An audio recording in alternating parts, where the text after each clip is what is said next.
Kellan, this is I found this to be the most high-tech movie of all the five saga movies. There's one scene that you would mention that was especially difficult, not because of the acting itself, but because of all the special effects involved. Every time you have one of those cardboard werewolves, it's tough to act scared by it, or we would have to wrestle them as beanbags. So the beanbag's the body, and the head you have to envision like it's biting at you, so you're like punching air, and you know. But then they look so cool in the movies, so that's probably one of the hardest parts.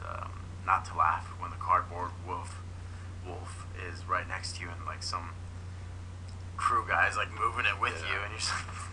Do you think, in a way, it feels like the saga won't go away? That you're kind of stuck into it? Not stuck. I mean, I'm gonna hold on to it in my heart for the rest of my life, just because it's been such a special moment in our lives. You know, I think every actor would love to be a part of something like what Twilight is. And to ever get two shots at that, to get another franchise that's just as impactful and special, and you love your character just as much, and work with such an amazing cast and crew and directors, is truly special.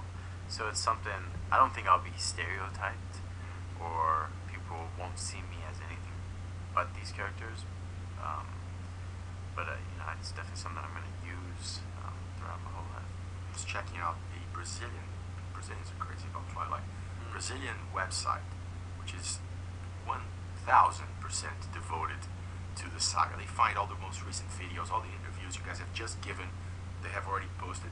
What do you think these kids, these girls usually, the Brazilian girls that do this site, will do after the saga is finally over? I still think they still post about our careers also. I think when Rob has a new movie out, you know, they post a clip of that, or his press. I think it's just gonna grow and grow and grow, where Twilight was the tip of the iceberg. I think the saga may take a life of its own, like James Bond movies. In time, maybe. I mean, when you have anything with such success, it's hard to ever shelf it and not try and remake it, or, you know, continue on with the process of it. There might be a spin-off one day, there might be an origin story one day, there might be a musical on ice one day. What would you say was your favorite moment in being involved in these movies? I think being a part of the first Twilight, there was an innocence surrounding it. We didn't have any eyes looking our way. We could go around town and, you know, get into trouble, or go to karaoke bars and, you know, sing the night away. And no one cared. No one knew who we were. So there was a sense of innocence where we were just loving to play and be our characters. Did you envision, after the first movie really caught on, that the other ones would get so big? We had no expectations, honestly. We didn't know we'd make the sequel. You always kind of cross your fingers in the back of your mind, like, man, that second book was good. I hope we get to do it. I didn't know it was a book series before I started shooting the first one, so I was like, oh, this is a cool script. But then after you see how the fans caught on, you're like, we're going for the ride, guys. Like, this is exciting. Let's live it up. As you're both musicians. Well, Jackson is a musician. Sorry, I just have such respect for the word, and Jackson is really a musician. I'm exploring writing music and singing, yeah. What's more fun, being in a band or acting? Oh. Well, they're rather different. Yet they have some certain similarities at the same time, being very honest and real in a moment, because that's what audiences really respond to. What's your take? I don't know. Music is very new for me, so it's really exciting. I love both, and for different reasons. I feel like my experience right now in my relationship with music is so much of that is because of my relationship with my husband. So I feel like that experience is very special because of that. I think of all the Twilight Saga movies, this is the most high-tech one. Could you mention one especially difficult scene, not for acting reasons, but because of all the high-tech stuff involved? You know, there's a very, very short scene in the film, very simple, where Bella has awakened as a vampire and is kind of has been living this life for a little bit. And she's looking out and she sees all the couples kind of arriving, coming back to the house from hunting, and you know, Alice and Jasper kind of drop into frame like they came from the trees, and it looks beautiful. But in reality, like, we were suspended up for like 20 minutes at a time. These harnesses 30 feet above the ground. It's very uncomfortable on your delegates.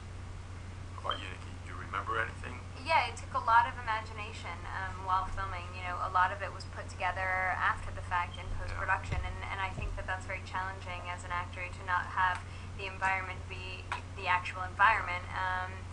So I can recall a number of, I mean, we had a very awesome, very epic sort of battle scene, and none of that really existed. As well as the child, you know, a lot of the acting that I did with this baby, it was not a real baby, it was a robot baby. So it was a very different experience. Do you think, in a way, that the saga seems not to be going away, that you stuck to it in a way? Yeah, it's interesting. It doesn't feel like the end. It in a lot of ways feels like a new beginning. It's you know, kind of it's wonderful, and this film is so beautiful and so wonderful. The fans are so passionate about it. Thanks to them, we've been able to make these movies. Well, I come from Brazil, and you have so many fans there. I was just checking out a website which is 1,000% devoted to the saga, and I was wondering, you know, what these people will do now. What do you think they'll find something else?